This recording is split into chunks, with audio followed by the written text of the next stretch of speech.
श्री परमात्मने नमः। ओम श्री गुरुभ्यो नमः। ओम श्री ऋषिभ्यो नमः।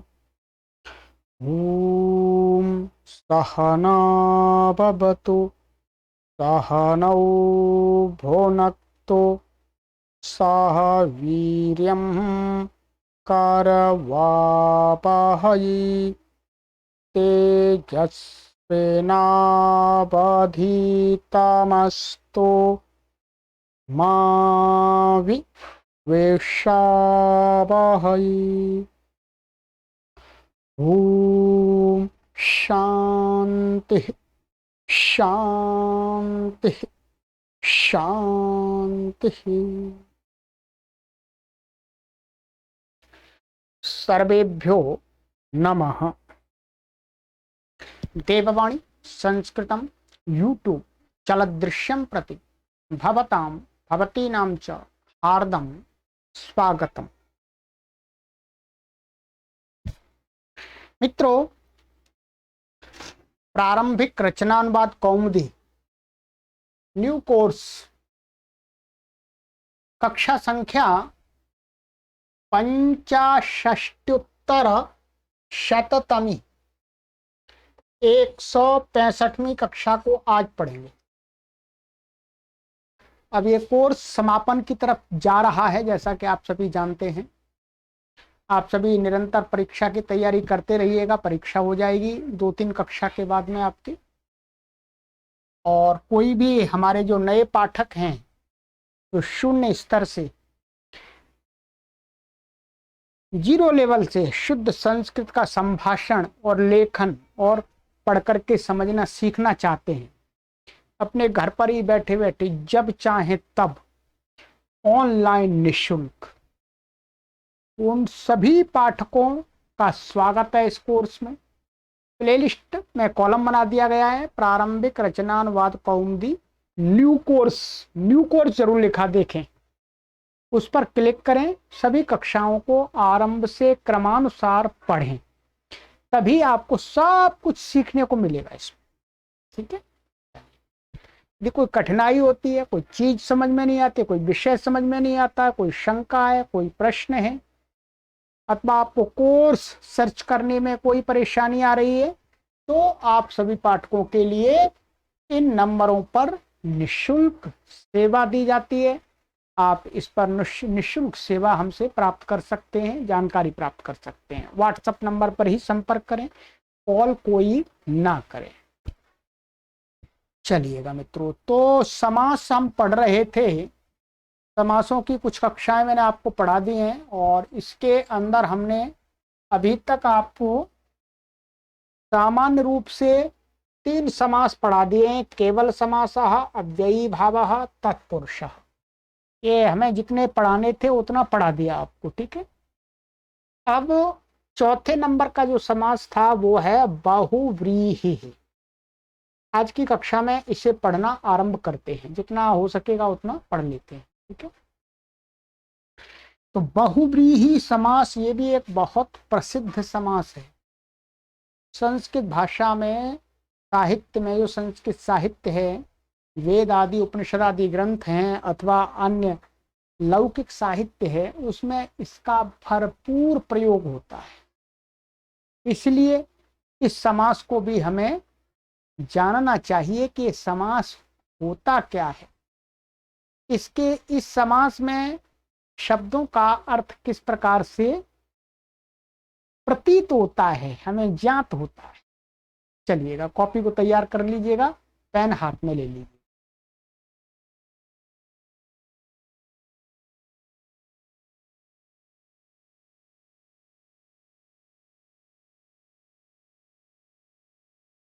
लिखिएगा।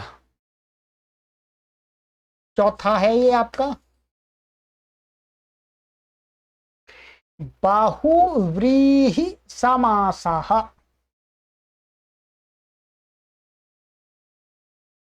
ये ध्यान रखेंगे, ये पहले वाला तो बा है, बा। ठीक है, बा।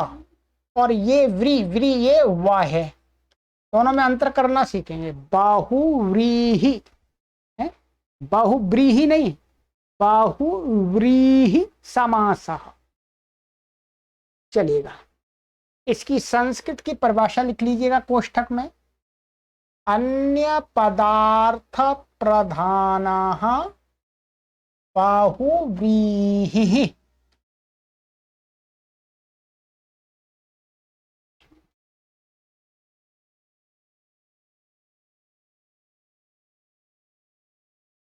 चलिएगा, अभी मोटा मोटा इसको मैं समझा देता हूं, फिर इसी को मैंने लिखा भी दिया है आपको।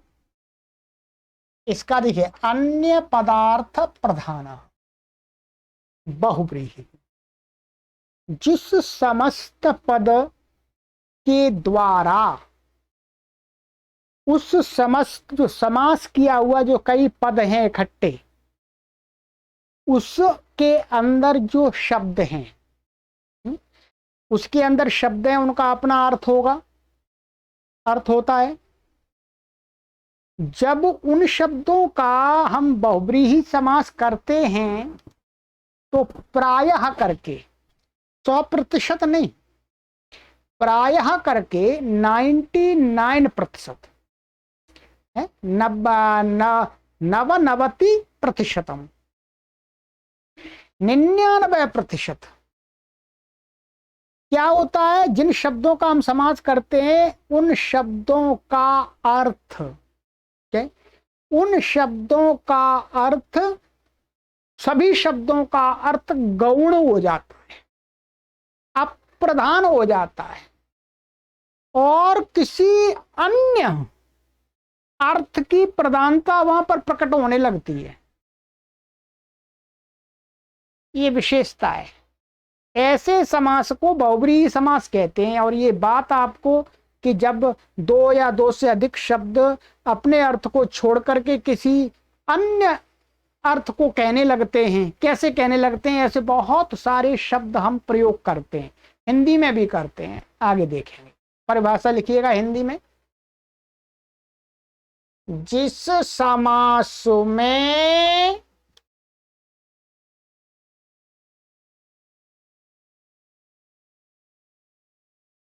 अन्य पद के अर्थ की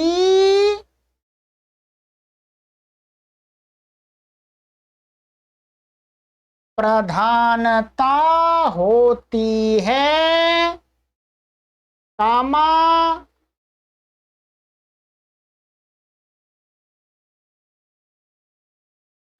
उसे बहुव्रीहि समास कहते हैं।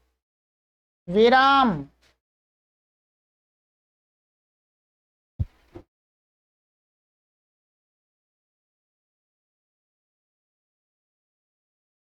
बहुव्रीहि समास होने पर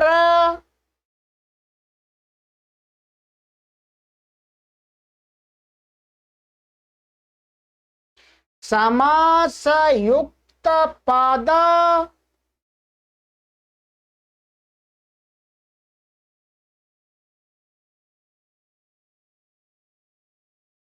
स्वतंत्र रूप से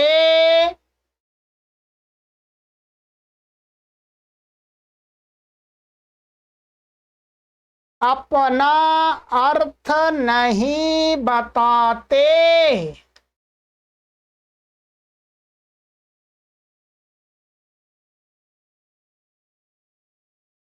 कामा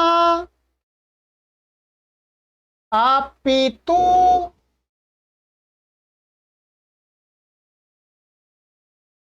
वे विशेषण के रूप में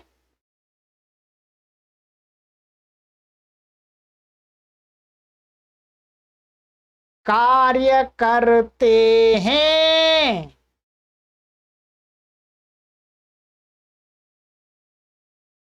और किसी अन्य वस्तु का बोध विशेष के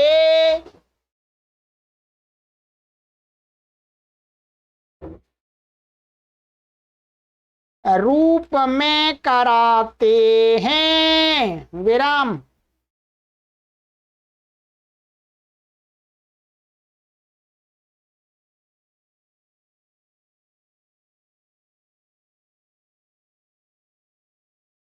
बहुव्रीहि की पहचान है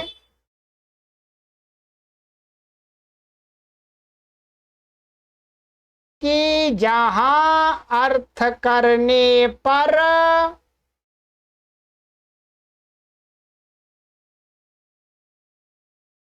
जिसको कामा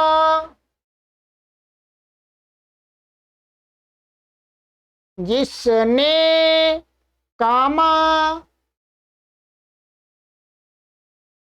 जिसके द्वारा कामा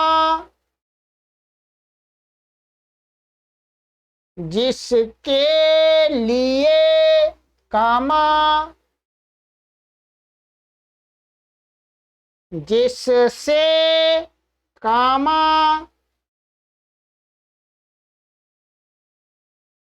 जिसका कामा जिसमें अर्थ निकले। विराम।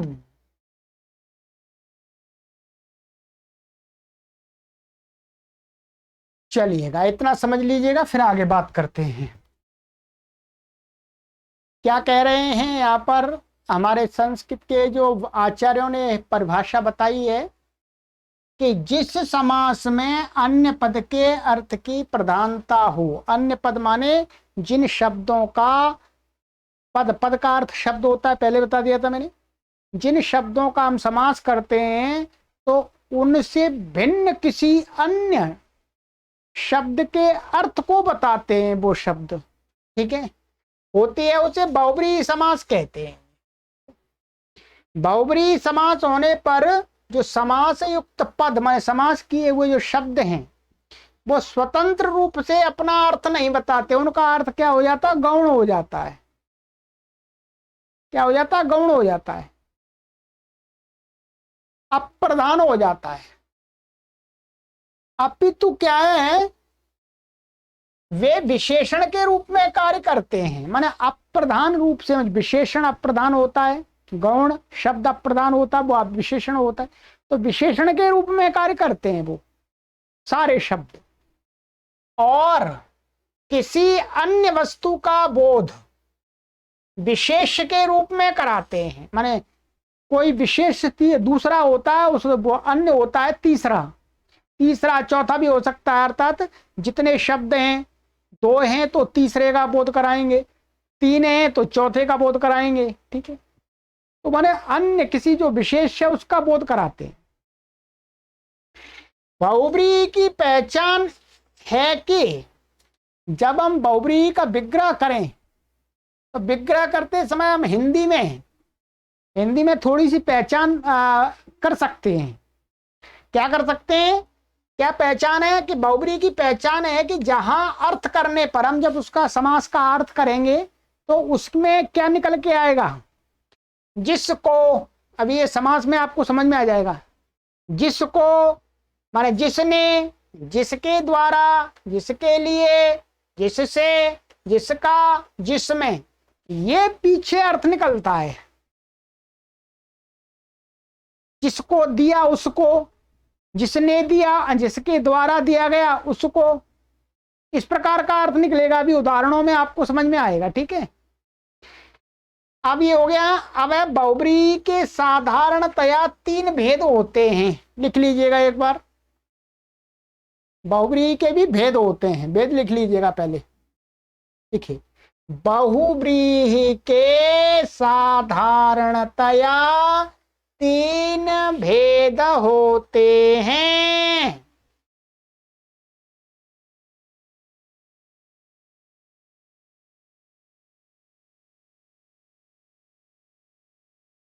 लिखिएगा। नंबर एक, समानाधिकरणः।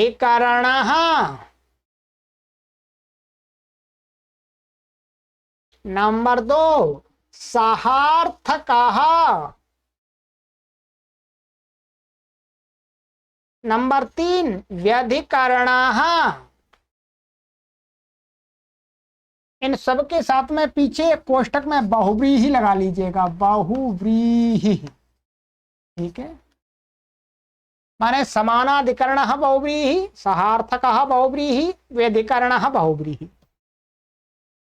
3 प्रकार का ये बहुव्रीहि समास होता है, समानाधिकरणः, सहार्थकः और व्यधिकरणः। अब क्रम से तीनों को पढ़ेंगे। ठीक है,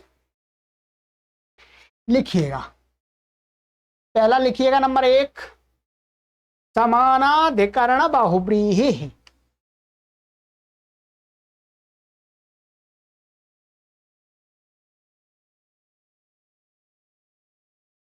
दोनों अर्थात सभी पदों में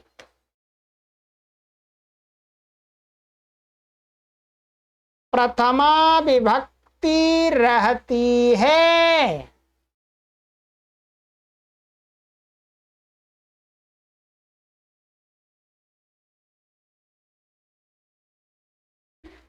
क्या है, समानाधिकरण बहुव्रीहि होता है, उसमें क्या होता है, समास के में जो बहुव्रीहि समास होता है उसके लिए 2 शब्द या 2 से अधिक शब्द, सभी लिख दिया मैंने, सभी 2 से अधिक भी हो सकते, 3, 4, 5 भी हो सकते हैं। जब हम विग्रह करेंगे, ध्यान रखेंगे, जब विग्रह करेंगे उसका, तो विग्रह में क्या करेंगे, जो शब्द हैं उनमें सभी में प्रथमा विभक्ति करनी पड़ती है। वचन कोई भी हो सकता है, विभक्ति प्रथमा रखी जाती है, तब उनका समास होता है। ठीक है, पीछे क्या होता है, यत शब्द के रूपों का प्रयोग करना पड़ता है विग्रह में। ये लिखना नहीं है आपको।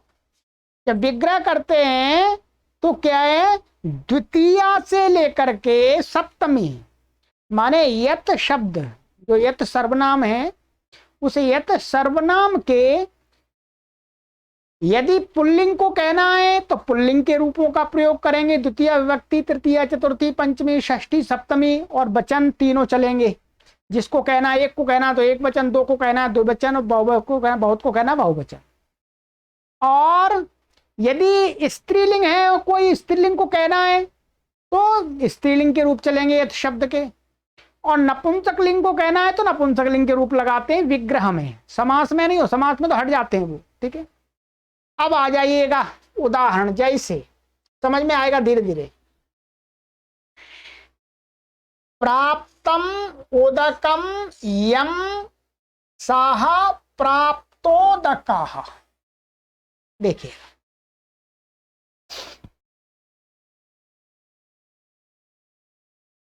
ये देखिएगा, प्राप्तम उदकम, इसमें क्या है, प्रथमा व्यक्ति, प्रथमा व्यक्ति एक वचन है। उदक शब्द है, उदक शब्द का अर्थ होता है पानी, तो उदक शब्द नपुंसकलिंग है। ठीक है, ये प्रथमा व्यक्ति है। अब यहां पर द्वितीय में, जिसको हमने अभी पढ़ रहे थे कि अर्थ में, जब अर्थ में करते समय क्या निकलता है, जिसको पानी प्राप्त हो गया है, माने प्राप्तम उदकम, प्राप्त माने प्राप्त हो गया है, उदकम माने पानी, यम, यम माने जिसको, जिसको अर्थात कोई पुल्लिंग को कहा जा रहा है, जिसको माने यम ग्रामम, या ग्रामम हम जोड़ सकते हैं, यम ग्रामम, क्या ग्रामम, ये जिस गांव को, सह ग्रामः प्राप्तोदकाः, उस गांव को कहते हैं प्राप्तोदकाः ग्रामः। अब देखिएगा, प्राप्तोदकाः ग्रामः, अब ये जो शब्द है प्राप्तोदकाः ग्रामः, प्राप्तोदका किसका विशेषण बन गया, इसका बन गया ग्रामः का। ग्राम को कह रहा है गांव कैसा है, गांव की विशेषता कैसी है, पानी प्राप्त हो गया उस गांव में, गांव तक पानी पहुंच गया, ऐसा गांव जिसमें पानी पहुंच गया है। ठीक है। अब देखिएगा, तो यहां पर यम आ गया, माने जिसको हिंदी में करेंगे तो जिसको अर्थ आ जाएगा। ऐसे ही दो गांव को कहेंगे तो यऊ आ जाएगा, तीन को कहेंगे तो यान आ जाएगा, पुल्लिंग है। यदि कोई स्त्रीलिंग को कहेंगे तो फिर यहाँ स्त्रीलिंग के रूप लगेंगे। ये धीरे धीरे अभ्यास से आएगा, एक संस्कार बना लीजिएगा आप अभी, ठीक है। कैसे, हताः शत्रवः येन सह हत शत्रु। हताः माने मारे गए हैं, शत्रु येन जिसके द्वारा, अथवा जिसने, यही बताया था वहां। तो जिसके द्वारा मारे गए तो उसको कहने के लिए क्या है, साह हत शत्रु। वह व्यक्ति क्या है, हत शत्रु। हत शत्रु का अर्थ है जिस व्यक्ति ने शत्रुओं को मार दिया है, उसको कहा जा रहा। शत्रु को नहीं कहा जा रहा, मारे हुए को नहीं कहा जा रहा, जिसके द्वारा मारा गया है उसको कहने के लिए यहां पर समास हुआ है। अब देखिएगा, यहां पर ना तो हत अर्थ की प्रधानता है ना शत्रु की। किसकी है, किसी तीसरे व्यक्ति की, तीसरे की है।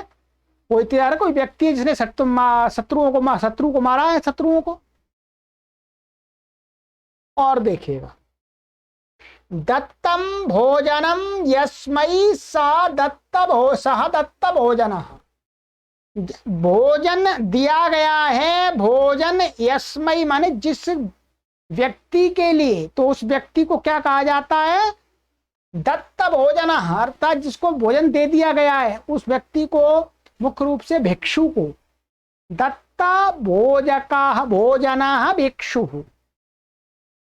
तो अब दत्त को भी नहीं कहा जा रहा, भोजन को भी नहीं कहा जा रहा, जिसको दिया गया उसको कहा जा रहा है। तो यहां पर जिसके लिए आ गया, चतुर्थी आ गई, ठीक है। पुल्लिंग है इसलिए पुल्लिंग का दिखा रहे हैं। और देखिएगा,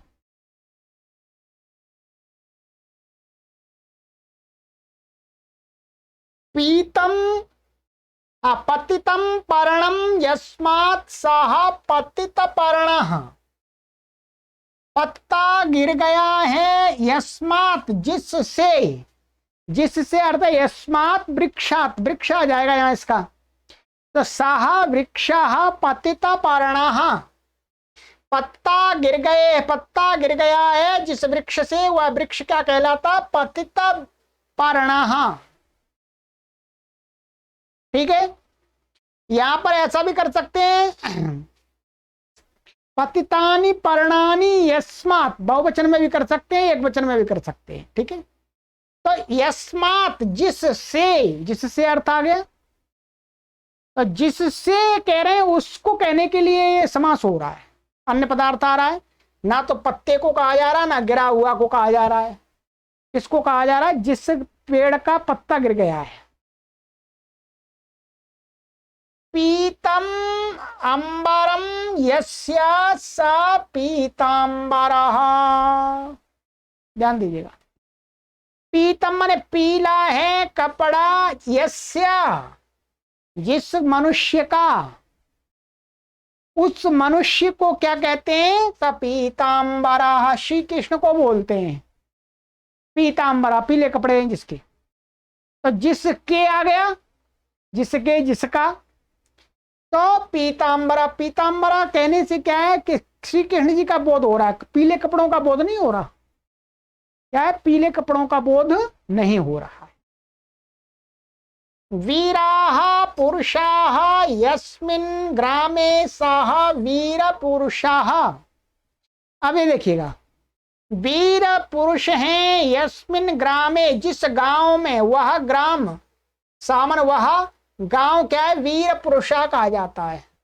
गांव को कहा जा रहा, वीर को नहीं कहा जा रहा, पुरुष को नहीं कहा जा रहा। इसको कहा जा रहा है वीर पुरुषः ग्रामः। ग्राम तो अन्य पदार्थ हो गया, ठीक है। अब क्या होगा, ध्यान रखेंगे, ये जो समास करने के बाद में इसे समस्त पद के जो लिंग और वचन किसके अनुसार होते हैं, विशेष के अनुसार। ये जिसको कहता है उसका जो लिंग होगा, उसका जो वचन होगा, उसको कहेगा, ठीक है। यहां पर इसका ये पुल्लिंग है, एक वचन है, तो यहां पर एक वचन आ गया। यहां से ये बताएगा, ये संकेत करेगा, विभक्ति नहीं बताएगा, विभक्ति नहीं, वचन और लिंग हम यहां देख सकते हैं शब्द के रूप में। यदि हमने यहां पर स्त्रीलिंग लगा दिया तो ये शब्द स्त्रीलिंग बन जाएंगे।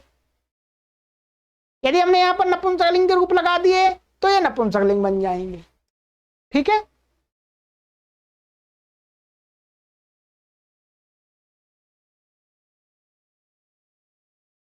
और देखिए थोड़े उदाहरण और देख लीजिएगा, इनका अभ्यास करने से आएगा ये समास। ठीक है,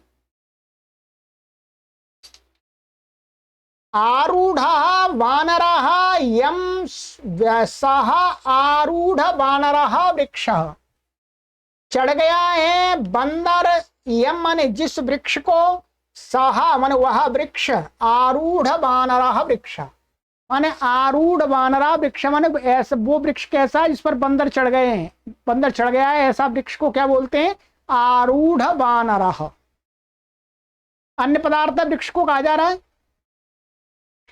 प्राप्तः रथः यम सह प्राप्त रथः ग्रामः, प्राप्त हो गया है रथ, यम माने जिसको, जिस गांव को, वह गांव क्या कहा जाता है, प्राप्त रथः ग्रामः। तो प्राप्त रथ, रथ को नहीं कहा जा रहा, किसी गांव को कहा जा रहा है। ये पुल्लिंग है इसलिए ये भी पुल्लिंग हो गया, ये पुल्लिंग है इसलिए ये भी पुल्लिंग हो गया, एक वचन है, एक वचन है तो एक वचन हो गया दोनों में। ठीक है, ऊढ़ः रथः येन सह ऊढ़रथः अनड्वान्, माने ऊढ़ः रथः येन माने ले जाया गया है रथ, जिसके द्वारा, जिस बैल के द्वारा, ऐसा बैल क्या कहा जाता, ऊढ़रथः अनड्वान्, अनड्वान् का अर्थ होता है बैल। ठीक है, पीतम उदकम येन सह पीतोदकः अश्वः, पीतम का अर्थ है पिया गया है, पीला अर्थ नहीं है यहाँ पर, पीना, पिया गया है पानी, ये न माने जिस जिस घोड़े के द्वारा, वह घोड़ा क्या है, पीतोदकः अश्वः माने जिस घोड़े ने, अश्व ने पानी को पी लिया है उसको क्या बोलेंगे, पीतोदकः अश्वः। ठीक है, चलिएगा और आइएगा, उपहृतः पशु यस्मै सह, ये विसर्ग हटा दीजिए, यस्मै सह उपहृत पशु शिवः, अर्थात पशु लाया गया है, माने पशु लाया गया है, अथवा यस्मै जिसके लिए, जिस शिव के लिए। ठीक है, उस शिव को क्या कहते हैं, उपहृत पशु शिवः, तो शिव को कहा जा रहा है यहां पर। ठीक है, ये पौराणिक कथाओं का उदाहरण दे दिया है मैंने। ठीक है, उपनीतम भोजनम यस्यै सा उपनीत भोजना कन्या, अब देखिए स्त्रीलिंग आ गया, उपनीतम भोजनम, ये तो दोनों ना, इसका तो कोई बात नहीं है, मन लाया गया है समीप में भोजन, यस्यै जिस कन्या के लिए, जिसके लिए मन जिस कन्या के लिए, यस्यै नपुंसक स्त्रीलिंग का रूप है, सा कन्या, वह कन्या क्या, उपनीत भोजना, इसमें फिर रमा के समान रूप चलते हैं, तो उपनीत भोजना कन्या, जिस कन्या के लिए भोजन आ गया है, लाया गया है, ऐसी कन्या को क्या कहते हैं, उपनीत भोजना कन्या।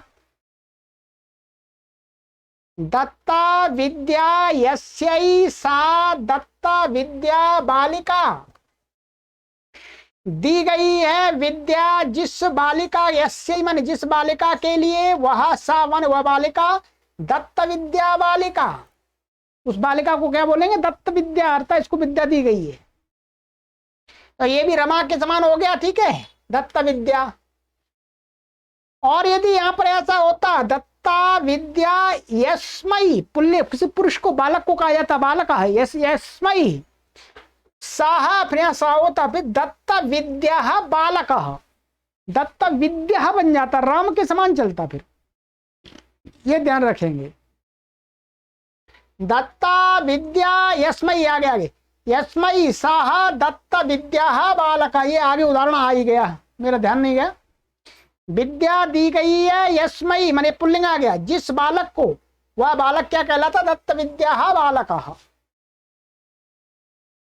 उद्धृता ओदना यस्याः सा उद्धृतौदना स्थाली, देखिएगा, उद्धृता ओदन माने निकाल लिया गया है, ओदन माने चावल भात, जिस यस्याः जिस बटलोई से, बटलोई माने पकाने का जो पात्र होता है उसको संस्कृत में बटलोई बोलते हैं, स्थाली।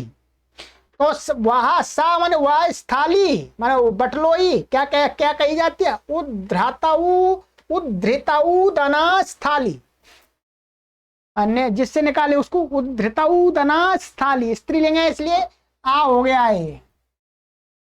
उद्धृता ओदना यस्मात् ततः तत् उद्धृतौदनम पात्रम, ये नपुंसकलिंग आ गया, मैं निकाल लिए जिस पात्र से, ये पात्र है, पात्र को कहा जा रहा, पात्र नपुंसकलिंग है, तो तत् आ गया, ये देखिएगा यहाँ पर। और ये नपुंसकलिंग में पुल्लिंग में तो समान ही बनता है, और जिस पात्र से ओदन निकाल लिया गया वह पात्र क्या कहलाता है, उद्धृतौदनम पात्रम। ठीक है, तो आज की कक्षा में केवल यही समास पढ़ाऊंगा। बहुब्रीहि का एक वेद, समानाधिकरण बहुब्रीहि, ये कठिन है, आपके लिए कठिन है, मैं जानता हूं, प्रारंभिक विद्यार्थियों के लिए पूरा कठिन है, परंतु आपको अभी मात्र और मात्र संस्कार बनाना है। संस्कार बनाने के लिए जो मैंने कक्षा पढ़ाई है, यदि उसमें से आपको 20% भी समझ में आ गया तो मानिएगा आपको ये पूरा समझ में आ गया। 20 माने 20% तो आगच्छेत, इतना तो आना ही चाहिए। तो 20% आ गया आपको तो मानिएगा आपको पूरा आ गया। 20 से कम आया तो थोड़ा कम आया, कोई बात नहीं, आगे आ जाएगा, तो चिंता की बात नहीं है। ठीक, तो ये पढ़ा लिया। अब हम बहुब्रीहि के 2 भेद और रह गए हैं, वो आज की कक्षा में नहीं पढ़ाएंगे, एक सहार्थक बहुब्रीहि और एक व्यधिकरण बहुब्रीहि। ठीक है, तो उनको आगे की कक्षा में पढ़ेंगे। ठीक है, ये उदाहरण उसके भी मैं दूंगा आपको। ये ध्यान रखिएगा, आप किसी संस्कृत संबंधी कोई भी साहित्य पढ़ते हैं उसमें भरपूर बहुब्रीहि समास का प्रयोग मिलता है, इसलिए आपको बहुब्रीहि समास का बहुत अच्छा अभ्यास भी करना पड़ेगा, तभी आप संस्कृत की पंक्तियों के, श्लोकों के, मंत्रों के अर्थ ठीक से निकाल पाएंगे। और ये निकालना सीखना आपको धीरे धीरे आएगा, प्रैक्टिस से आएगा, अभ्यास से आएगा। हमारे साथ लगे रहिएगा, 100% आपको आ जाएगा। हमें छोड़िए मत, हम आपको नहीं छोड़ेंगे, आप हमें मत छोड़िएगा। संकल्प कर लीजिएगा, गांठ बांध लीजिएगा। ठीक है, ये हमारा कुर्ता है, इसमें गांठ बांध देते हैं आप सभी की। ठीक है, हम चल रहे हैं, आप भी चलते रहिएगा। ठीक है, गांठ को खोलना नहीं है, इधर उधर नहीं जाना आपको। ठीक है, 100% आपको संस्कृत का अच्छा मास्टर बना देंगे, विद्वान और विदुषी बना देंगे। ठीक है जी, चलिएगा आगे की कक्षा में मिलते हैं।